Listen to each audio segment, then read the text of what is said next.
তো বন্ধুসকল ৰাতি 12টা বাজিছে এতিয়া কি কৰিছো মেচিন বনাই আছো এই দুটা মেচিন দেখা পাইছে কাইলে ৰাতিপুৱা মানে লখিমপুৰ বগী নদীলৈ পঠিয়াব লাগে যোৱা বছৰ এজনক মই এনেকুৱা ধৰণৰ 150 কেপাচিটিৰ মেচিন তেখেতক পঠাইছিলো আৰু ৰিজাল্ট ভাল পাই পেলাই এই বছৰ আকৌ দুটা মোক এয়া মেচিন অৰ্ডাৰ কৰিছে তো কাইলে ৰাতিপুৱা মই গাড়ীত পঠাব লাগিব বগী নদীলৈকে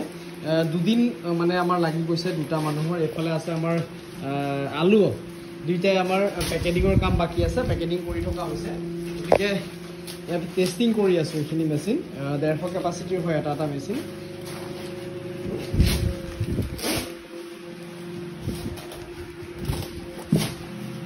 গতিকে কিমান কষ্ট কৰি পেলাই আমাৰ নিজৰ কামখিনি কৰি আছো আপোনালোকে ভাবিব নোৱাৰিব কালিও ৰাতি 12টা বজালৈকে কাম কৰিছো কাৰণ দিনত অকমান কাম কৰিবলৈ নহয় ৰাতি এনেধৰণে কৰি নিজৰ কামখিনি ফিনিচিং কৰিছো